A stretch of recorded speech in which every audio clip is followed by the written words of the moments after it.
friends, it's Ashlyn. This solid oak dresser behind me is going to get a fresh facelift for 2026. Come with me. So I got tricked on Facebook Marketplace, but this laminate dresser, not solid wood, is still going to make me money. The previous owner offered to deliver it, and I don't know if I've told you all this, but I live in the sticks. And so anytime someone is willing to bring something to my home, I'm going to take them up on it. And when I went to help unload it, all of a sudden that price really made sense. So much for finding some hidden gem. Or so I thought, because this piece actually turned out better than what I had originally planned when I thought it was solid wood. So let's break this down, literally in this case, and talk about a couple ways to know if something is solid wood or not, so you can feel confident when you go and buy the furniture pieces you're wanting to flip. One way to know what you're working with is to pull out the drawers and look at the carcass or the body of the furniture and see if you can see from that angle what it is that this piece has been manufactured with or by. With the drawers out, you have a completely different perspective. You can very clearly see that these side pieces, as well as the cross piece that the drawers actually sit on, and the sliders are in fact solid wood. But the side pieces, the back of course, and the top part of the dresser are very much not solid wood. Those are laminate. Another way to tell it is to look at the back of the furniture piece. So you can see here that the laminate is stuck to what appears to be chipboard on the side and on the top. I learn from my mistake and always ask for a picture of the back of the piece or to have them take the drawers out if they offer to deliver. Was I disappointed? Sure. Nobody wants to get something different than what they were thinking. But here's where I think a lot of new furniture flippers make a mistake. They immediately assume that laminate is just junk, and that's not true. Regardless if the furniture is solid wood or not, the process is still going to essentially be the same until you get to the sanding and priming and painting. So you're going to take the drawers out and you're going to clean the piece really well. And cleaning the piece gives you an opportunity to look for any damage that may need repaired before moving to the next step, which is what I did here. While vacuuming the piece out, I noticed that one of these sliders had separated some, so just grabbed some wood glue and a syringe so I could get in those tiny little crevices to make sure I was doing a proper job getting the glue to adhere to the wood. I like to clean off the area just to get any past glue or wood chips or the dust and grime that just builds up on furniture out of the way before going in with glue. Just gives it a nice clean surface and improves adhesion.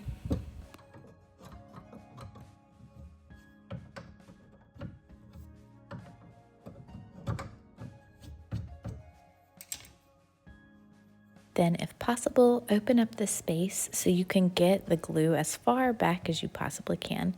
In this case, I got real fancy with a popsicle stick to open up that space so I could take the syringe and get as deep back in there as possible.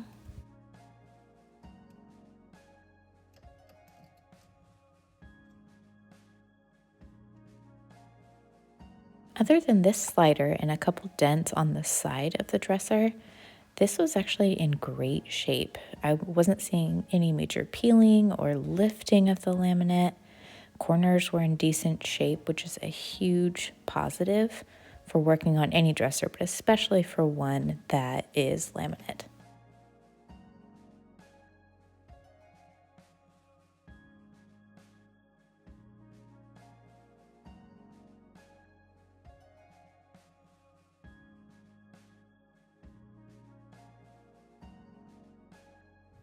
After you get the wood glue where you need it to go, you need to be able to apply pressure.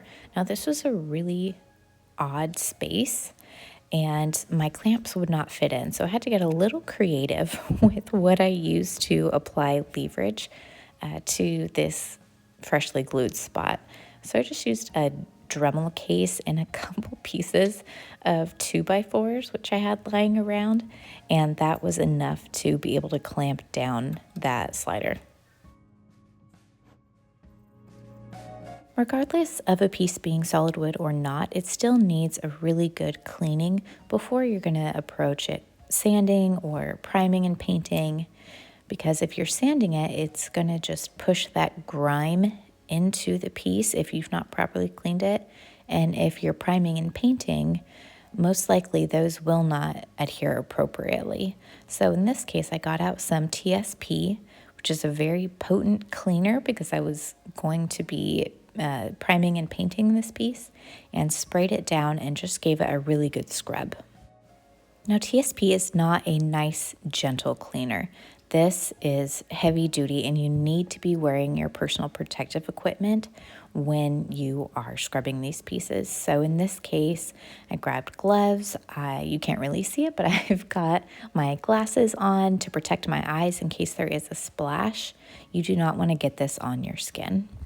Another thing that I feel like is missed a lot in some of the furniture flipping videos I've watched is you need to rinse off this TSP. It will just kind of keep eating away at your project. You need to dilute it and get it to stop processing. So rinsing it off with just some tap water is going to be the next step in your cleaning process.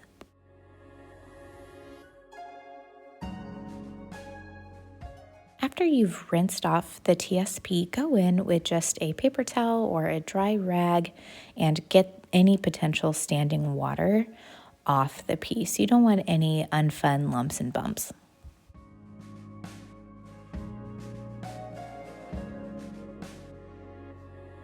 Another dead giveaway of laminate is this shine that you see here.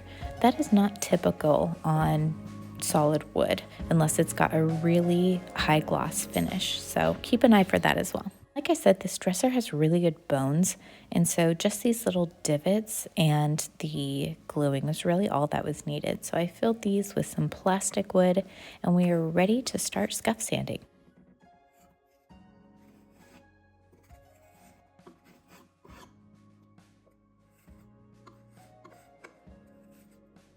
One of the biggest mistakes people make when painting laminate furniture is assuming the paint is magically just going to stick, and it will not. Laminate requires proper preparation. Scrubbing the piece like we did with the TSP is the first step. The next step is to scuff sand. Now, scuff sanding is different than sanding on regular wood because we're actually trying to make little scratches and marks in the laminate to get the primer and the paint to stick. I recently put out a video about the proper way to scuff sand and paint and prime laminate, and that is over in my Rookie Restorations playlist. So if you want more of a detailed reason why and the purpose behind scuff sanding, go check that out.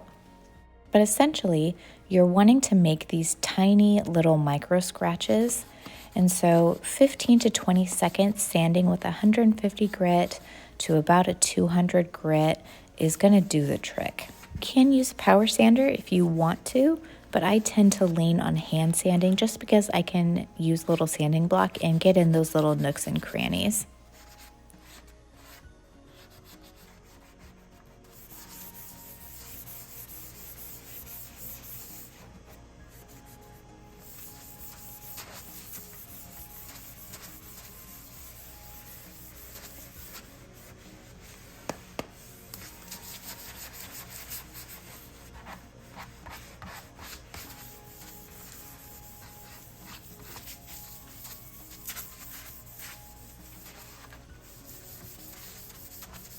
When you see that little bit of white dust on laminate, that's a good thing. That's exactly what you want to see when you're trying to scuff it up. After you are all done scuff sanding and you think you've got every place, go back in with a microfiber towel and wipe everything up, because if you leave the dust on the piece, it will show up in your primer and your paint. You're just not going to get that smooth, buttery finish that you want. If you're learning something new, or at least are enjoying what you're seeing, please give the video a thumbs up or consider subscribing. It helps get the word out to others who might be interested in this kind of work. Really, the last major step that's different from solid wood pieces versus laminate is going to be your primer. And I will say over and over and over again, you will see it in every single video that I do where I paint. I use Bin Shellac-Based primer for so many reasons, but for laminate specifically because it's the only thing I can get to actually work and to get any kind of paint to adhere to the piece. So I will die on this hill. The Bin Shellac-Based primer is the only primer I've ever found in 16 years now that will actually paint on laminate and get your paint to stick. I'll go ahead and put the link to not only the shellac-based primer, but all of the tools that I use in this video down in the description so you can take a look whenever you have time if you're interested. I did something different with this piece and I wish I hadn't. So typically I will use a foam roller for any paint or primer that I use just because it gives that really nice smooth finish. But I didn't have one and I didn't want to drive 30 minutes to the store to get one. So I used a roller that had some nap, and it was a huge mistake. It took so long to sand this back down smooth so I could do any kind of paint on top of it. I could have just gone to the store and back as opposed to trying to sand it down.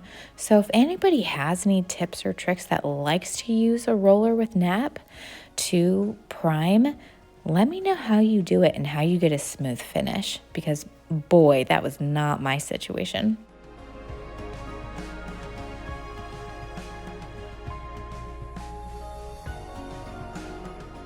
If any of you are on a waste decreasing journey, or you're just lazy like I am, here's a pro tip. Rather than throwing out your roller, you can just grab some saran wrap and wrap up the roller, and it will keep it moist enough to where you don't have to grab another one or try to get off that crusty paint. So just wrap the ends and then wrap it around and you will be good to go and you don't have to use another roller.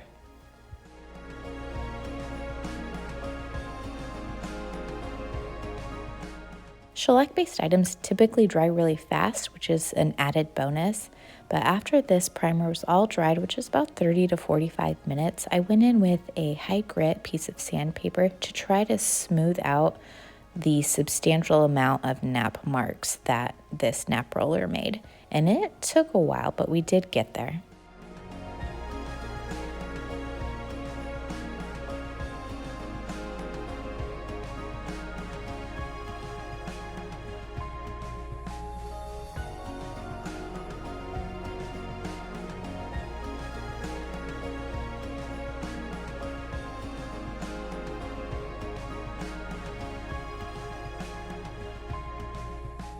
Before you move on to painting, I highly recommend doing a scratch test on your primer. Just take your nail or a side of a coin and scratch up that surface and see if it comes off.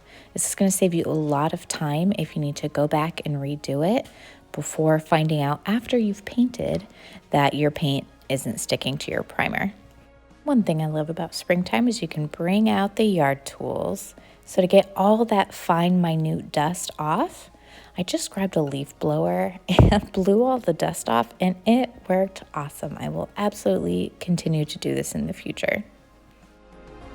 The great thing about primer is it does give you the opportunity to see any spots you may have missed. So I just filled in these little cracks with Bondo Putty and sanded them down so they were level, and spot coated them with primer, and we were good to go.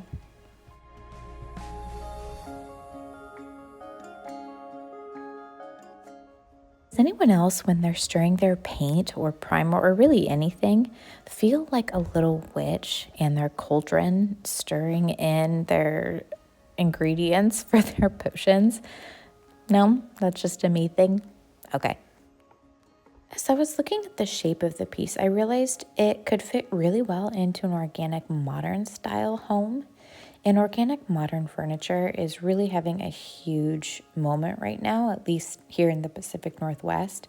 It just blends really clean, contemporary lines with warm, natural elements.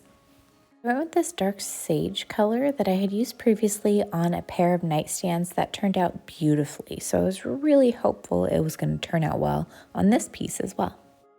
And while I've used this brand of paint before, I've not done it on a long dresser like this. And so I had some concerns based on a past experience with a different brand about getting a smooth, clean finish. And I wanted to ask you all's opinion. This is an honest and transparent channel, or I would like it to be. So I would be interested to hear if you would put down in the comments section if I am not 100% sure how to do something. Would you rather come with me and learn with me on that journey, or would you prefer that I just leave that information out? Because ultimately, I want this to be a learning experience for everybody, and so I want to hear from you all what you would prefer. Until I hear otherwise, you can go ahead and come on this learning journey with me.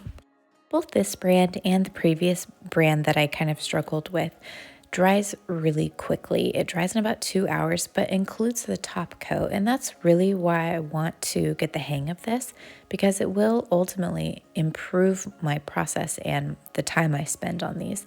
But it is definitely a learning curve. This is how the first coat turned out. It was not good. So I went in and smoothed it down with 400 grit sandpaper to try to get a fresh start and just even everything out and essentially start over. After sanding, I did a second coat, and really it turned out a little bit better, but not much. So I did the same thing, sanded it back down, and in my frustration, I forgot to hit record. So I'm sorry that I don't have that footage for you. But it was the third try that I finally got it to a standard that I thought was acceptable. The front of these drawers were actually not laminate or chipboard or MDF. They were solid wood, so I decided to try to take them down to the bare wood and see what I could build back up to, trying to keep in mind that modern organic look. A pro tip here, just like the drawers want to go back into their original slots, I find that the screws do the same thing with pulls and handles. They just prefer to go directly back into the hole of which they came out of. So if possible, on your handles, just screw the screw in a little bit to identify which screw goes with which handle. You'll save yourself a big headache later, I promise. With these drawers, I started taking them down with my carbide scraper, but frankly, it had been a long day at work. I typically do these projects after I've done my regular 9 to 5, and I was tired, honestly. And so instead, I remembered that I had some acetone that I needed to use up. And I had seen this method used before, and I actually used it on an oak washstand I did a couple months back, and it worked great. You take a paper towel and place it on wherever you're trying to remove the finish, and then pour the acetone onto the paper towel and let it soak in for a little while, and then you just wipe the finish away. Now, this will not work on every single kind of finish, but it will work on some, so give it a try. Look at all that dirty, old, tinted finish coming off.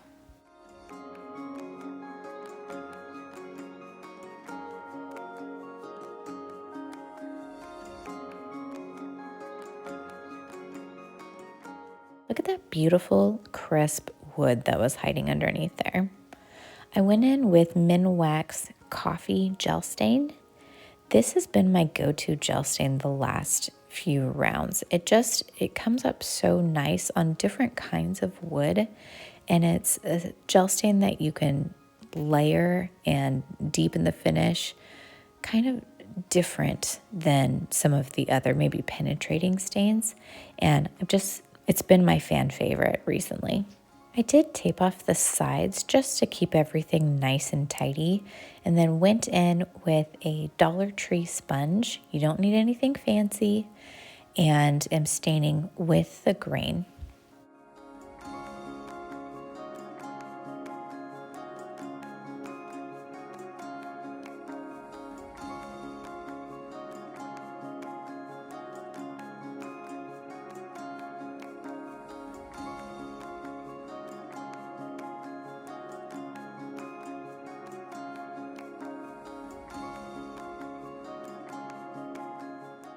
This particular gel stain, I've not been waiting the usual 3 to 5 minutes. I've just been going back in and wiping it off straight away, and that's really giving me the coverage that I want.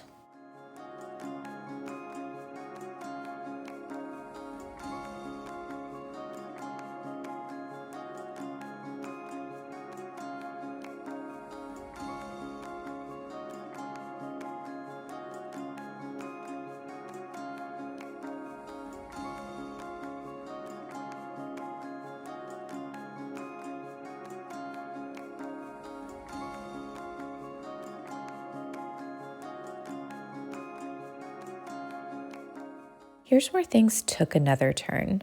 So the first two top drawers turned out beautiful, this fantastic, almost chestnut color.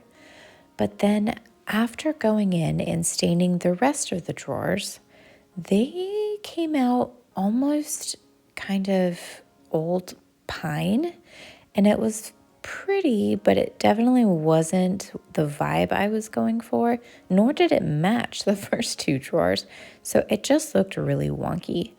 Now, if I was working on an antique or this was a full restoration project, I would go in with some tinted lacquer and try to correct that. But this is not a super high value piece or a piece that's going to bring in a lot of money. So you have to constantly be thinking about that cost benefit ratio. The top two drawers though turned out fantastic.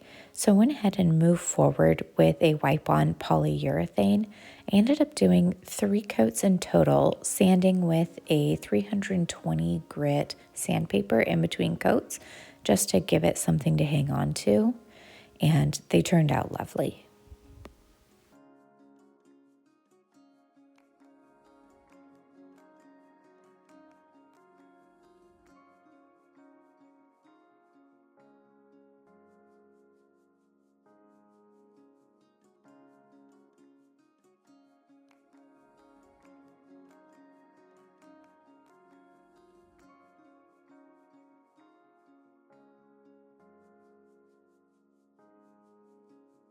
It was actually the poles and handles that originally drew me to this dresser, so I was really excited to get some time with them and try to zhuzh them up a little bit more. They had aged a little bit and weren't really going with that modern organic vibe I was working on, so just took some rub and buff wax and brought them back up to modern times. The goal for this piece was never to pretend it was actually solid wood. It had already lived that life already. So the goal was just to make it the best version of what it already is by pulling in those nice clean lines that it had and just giving it a little bit of a facelift.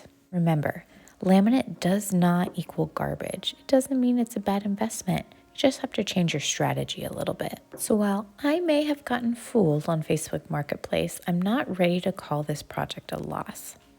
In fact, I think it might end up being a great example of how looking at past labels and focusing on potential can still lead to a beautiful transformation.